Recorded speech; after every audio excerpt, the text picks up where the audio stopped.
Hello everyone, good morning. Welcome back to our channel Rinki Pinki. আশা করছি তোমরা সবাই খুব খুব খুব ভালো আছো। আর আমি একদম ভালোই আছি, কিন্তু আমার শরীর একদম ভালো নেই। আর আমার পাপার শরীরটা একদমই ভালো নেই। আজকে হচ্ছে কি যে শনিবার। হ্যাঁ, আজকে হচ্ছে শনিবার। শুক্রবার দিনের থেকে ওর খুব জ্বর। আর সেই সময় ডাক্তার শুক্রবারে হালকা হালকা জ্বর ছিল, সেক্ষেত্রে আমি অত বুঝতে পারিনি। আর রাতের দিকে 104 103 এরকম, জ্বর নামছেই না, এরকম সারা রাত ছেলেটা খুবই কষ্ট পেয়েছে। তার সাথে সাথে আমারও, আমি জানি না, আমার পায়ে হচ্ছে কি যে কুনি হয়েছে। এবার সেই কুনি থেকে এত যন্ত্রণা করছে যে আমি রাতে এক ফোঁটা ঘুমাতে পারিনি। ছেলে তো জ্বরে কান্না করছে, ও ঘুমাতে পারিনি, দিয়ে আমিও ঘুমাতে পারিনি। এবার ও যাও বা একটু ঘুলিয়ে ঘুমালো, আমি এক ফোঁটা ঘুমাতে পারিনি। লাস্টে সেই ছটা কি 6:30 বাজে ভোরবেলা, তখন গিয়ে আমি একটু ঘুমাতে পেরেছি। আর এখন ওর ডক্টরকে ফোন করবো, দেখি কী ওষুধ দেয়। আমি মেডিসিন দিচ্ছি, প্যারাসিটামল, কিন্তু জ্বর ওই খাচ্ছি, কমছে এরকম। আর এর বেশি আর কিছু হচ্ছে না। এখন খেলা করছে, কিন্তু খুব কান্নাকাটি করছে, দিয়ে একটু খাচ্ছে, কমছে, এরকম আবার হচ্ছে। তো দেখি, ডক্টরকে ফোন করে দেখি কী বলে। আর মা তো রান্না করে গেছে। আর আমার শরীরটা যেহেতু একদমই ভালো নেই, আমি আমার সকালবেলা ঘুম থেকে উঠে না রীতিমতো আমার কান্না পাচ্ছিল। আমার শরীরটা এতটাই খারাপ লাগছে যে আমি কিছু করতে পারছি না। তারপরে ছেলেটার এরকম। তাই ভাবি যে ভগবান যখন একজনকে কষ্ট দিতে পারতো, প্রথমে হয় ছেলেকে শরীর খারাপ করতে, হয় আমাকে। দুজনকে একসাথে ফেললে না খুবই একটা অসুবিধা হয়ে যায়। আর আমি পানি একদমই নাড়াতে পারছি না। বাবা, এই যে আমার বাবাটা, গুড মর্নিং। গুড মর্নিং বলো বলো, গুড মর্নিং গুড মর্নিং। আর ওর বাবা বাড়ি আসছে অনেকদিন বাদে। তো যাই হোক, তো চলো আমি ডক্টরকে আগে ফোন করে নিই, কি মেডিসিন দেয় ওকে খাওয়াই, ওকে কি সুস্থ করি। তো চলো, আজকে আমি রান্নাবাড়ি করবো না, শুধু ওর খাবারটাই করবো। ওর তো ডাল চাল দিয়ে সবজি দিয়ে ওটাকে খিচুড়ি করে দেবো ওকে একটুখানি দুপুরবেলা। তো চলো তোমরা ভিডিওটা দেখতে থাকো, আর সঙ্গে থাকার ও কেমন আছে সবটাই তোমাদেরকে আস্তে আস্তে ভিডিওর মাধ্যমে শেয়ার করবো। তো চলো তোমরা ভিডিওটা দেখতে থাকো আর সঙ্গে থাকো।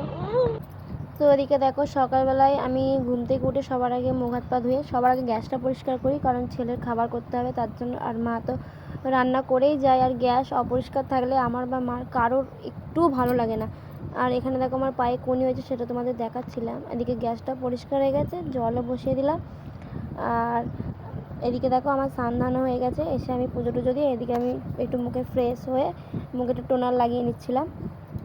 তো ওর টোনারটা লাগিয়ে নেওয়ার পরে একটুখানি মুখটাকে আবার টোনারটা অবজার্ভ হওয়ার পরে হচ্ছে কি যে সানস্ক্রিন লাগিয়ে নেব। তো তারপর একটু সিঁদুরটা পরবো, চুলটা একটু বেঁধে নেব। এই যা, আর পুজো তো দেওয়া হয়ে গেছে। তারপর তার মধ্যে দেখি আমার পাপা উঠে পড়েছে, তো ওকে নিয়ে আসলাম। এই যে সিঁদুরটা পরে নিলাম। আর ও যেহেতু কান্না করছিলো উঠেই, তারপর ওকে এই ঘরে নিয়ে আসলাম, আবার ওকে সামনে রেখে তারপরে এই টিপগুলো একটু পরে নিলাম। আর একটু ঠোঁটটাতেও একটুখানি ভেসলিন লাগিয়ে নিলাম, নাহলে ঠোঁটটা খুব রাফ হয়ে যায়। আমার ঠোঁটটা খুবই রাফ হয়ে যায়। এদিকে দেখো আমার সানস্ক্রিনটাও লাগানো হয়ে যাচ্ছে। আর মোস্ট ইম্পর্টেন্ট, স্কিনটাকে তো কেয়ার করার খুবই দরকার। আমি প্রেগনেন্সি টাইমে পুরো 9 মান্থ নিজের স্কিন বলো শরীরে বলো কোনোটাই যত্ন নিতে পারিনি। আর এদিকে দেখো জলটা গরম বসেছিলাম, জলটাও হয়ে গেছে, তো জলটাও আমি ঢেলে নিলাম। পুজো দিয়ে উঠলাম, আর ছেলেটা এতটা কষ্ট পাচ্ছে যে কি বলবো, ঘ্যান ঘ্যান করেই যাচ্ছে, কান্না করছে, আবার এখন নাচ দিয়ে করাচ্ছে। আমার কিচ্ছু ভালো লাগছে না। ওর যদি কিছু হয় আমার সত্যি কিছু ভালো লাগে না। আর প্রত্যেকটা এত বাথরুম করছে যে প্রত্যেকটা নাইটি সব ভিজা, এতটা ইয়ার দেখি। বিকালে ডাক্তারকে ফোন করেছিলাম, দিয়ে মেডিসিন দিয়েছে, চেঞ্জ করে দিয়েছে। তো মেডিসিনগুলো দেখি আমি সন্ধেবেলা বাবানকে নিয়ে আসবো, কারণ না নিয়ে আসলে তো হবে না। আর এখন তো মাও নেই যে আমি রেখে গিয়ে নিয়ে আসবো, তাহলে এখন তো আমি কাউকে জানাতেও পারবো না। তো বিকেলবেলা আমি বাবানকে নিয়ে গিয়ে একবারে ওষুধগুলো নিয়ে আসবো। আর আমারও শরীরটা একদম ভালো লাগছে না, আমার এতটা কষ্ট হচ্ছে, মাঝে মাঝে রাগও হয়ে যাচ্ছে, কিন্তু ওর তো শরীর, ও তো আর বলতে পারছে না, ওর কষ্ট হচ্ছে। তাই এই যে তাই। আর ও একদম যে প্রাণচঞ্চল বাচ্চা, যে খেলা করে, এত গল্প করে, এত কিছু করে, ও একদম কিচ্ছু করছে না, শুধুই গান করছে। এখন তাও একটু আওয়াজ দিচ্ছে। তো চলো ওর খাবারটা রেডি করে নিয়েছি, ওকে আগে আমি খাইয়ে দাইয়ে নিই। ততক্ষণ তোমরা ভিডিওটা দেখতে থাকো, আমার সঙ্গে থাকো। তো হ্যালো এভরিওয়ান, এখন 2:03 বাজে। আর ছেলে যে দোলনায় ঘুমাচ্ছে, বেরিয়ে যাচ্ছে। আর এখন আমি খেলাম, দুপুরবেলা খাইনি, 3টের সময় খেলাম, কারণ তখন খেতে ইচ্ছে করছিল না। আর আজকে যেহেতু শনিবার নিরামিষ, তাই মা হচ্ছে কি যে ভাত আর আলু চচ্চড়ি পড়ে গেছিলো, তো সেটাই আমি খেলাম। ওটাই দুপুরে খাওয়া হয়ে গেছে। আর মা আসলে রাতে শুধু গরম গরম আলু শুদ্ধ ভাত করবো, ব্যাস। আর যেহেতু শরীরটা ভালো নেই, তাই আর কিছু করিনি। তো চলো, সন্ধ্যেবেলা একটু বেরোবো, কারণ ছেলে ওষুধ কিনতে যাবো।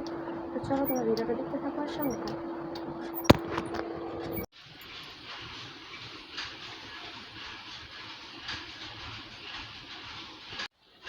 তো হ্যালো এভরিওয়ান, গুড ইভিনিং।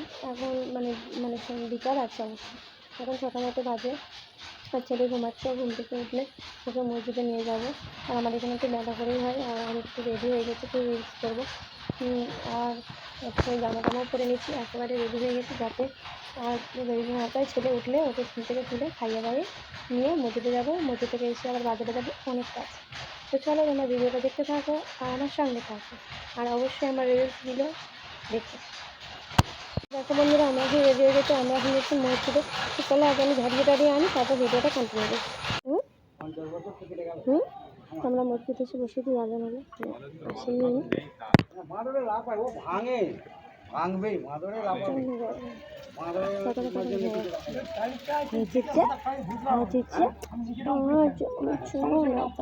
ও ঠিক বলো তো। আচ্ছা আচ্ছা আচ্ছা আচ্ছা আচ্ছা আচ্ছা আচ্ছা আচ্ছা আচ্ছা আচ্ছা আচ্ছা আচ্ছা। হ্যালো এভরিওয়ান, এখন হচ্ছে যে রাত মানে রাতে হয়ে গেছে, প্রায় 9টা বাজতে যায়। তো আমি মসজিদ থেকে এসে তাড়াতাড়ি করে বাজারে গেছিলাম। বাজারে যাওয়ার আগে ব্যাংকে গেছি, ব্যাংকে থেকে টাকা দিয়ে বাজারে গেছি, ওর ওষুধ নিয়েছি, তারপরে একটা খেজুরের প্যাকেট নিয়েছি, একটা ফুটি নিয়েছি, নিয়েছি লক্ষ্মীর পাঁচালি আর একটা প্রদীপ আর আলু। এগুলো খুব নেওয়ার দরকার ছিল, তাই এগুলো নিয়ে এসেছি। আর এখন রাতের জন্য রান্না করবো, তো কী করবো সবটাই তোমাদের সাথে শেয়ার করবো। আর নয় যদি যেহেতু নিরামিষ আজকে নিরামিষ খিচুড়ি করবো আজকে থাকবে। তো চলো আপাতত তোমরা ভিডিওটা দেখতে থাকো আর আমার সঙ্গে থাকো। তো তোমরা দেখতেই পাচ্ছ ওর এত জ্বর, ওকে আমি জল পট্টি দিচ্ছি, মাথা ধুয়ে দিচ্ছি, কিন্তু আমার বাবার জ্বরটা কিছুতেই নাচ্ছে না। আর জ্বর হচ্ছে একবার মানে যাচ্ছে, একবার হচ্ছে, এরকম হচ্ছে। ছেলেটা খুবই কষ্ট পাচ্ছে আমার, আর ও কষ্ট পাচ্ছে দেখে আমার মন একদমই ভালো নেই। ছেলেটা এত কষ্ট পাচ্ছে, ও কোনো দিন এত কষ্ট পায় না। একটা প্রাণ চঞ্চল ছেলে, যে ও এত লাফালাফি করে, এত হুড়োহুড়ি করে, এত খেলাধুলা করে, আজকে সেই ছেলেটা বিছানা। মানে ও না মানে হাসছে খেলছে, কিন্তু ওর কষ্ট হচ্ছে, কুতাচ্ছে, কান্না করছে। আমার বুকের ভেতরটা ফেটে যাচ্ছে ওর এতটা কষ্ট দেখে। আর আবার তার উপরে আমার ওই নখকুনি হচ্ছে, আমারও ভীষণ কষ্ট হচ্ছে। মানে কোন দিকে যাবো কিছু বুঝতে পারছি না। আর ওকে ওষুধ দিলাম এখনও, তো দেখছি জ্বরটা নাবেনি। তা জল পট্টি দিচ্ছি, তারপরে চেক করবো যে জ্বর কতটা আছে। তো চলো আমি ভিডিওটা এখানেই এন্ড করছি। যদি তোমাদের আমার ভিডিওটা থেকে কোথাও এতটুকু ভালো লেগে থাকে তাহলে প্লিজ একটা লাইক করে এবং কমেন্ট শেয়ার করে দিও। চ্যানেলটা অবশ্যই করে সাবস্ক্রাইব করে দিও, পাশে থাকা বেল আইকনটি ক্লিক করে দিও, যাতে আমার প্রত্যেকটা ভিডিও নোটিফিকেশান সবার আগে তোমাদের কাছে পৌঁছে যায়। আর যারা ফেসবুক থেকে দেখছে তারা আমার ফেসবুক আইডিটা ফলো করে দিও। আর হ্যাঁ, আমি চেষ্টা করি বাইরে বেরিয়েও ভিডিও করার, কিন্তু ক্যামেরা যেহেতু ধরার কেউ থাকে না আর আমি একা থাকি, আর ছেলেও থাকে কখনো কখনো, সেক্ষেত্রে আমার আর ভিডিওটা করে ওঠা হয় না। চেষ্টা করি বাইরে গিয়ে ভিডিও করার, কিন্তু সবসময় পসিবল হয় না। তো চলো টাটা, বাবাই, দেখাচ্ছে নেক্সট দিন।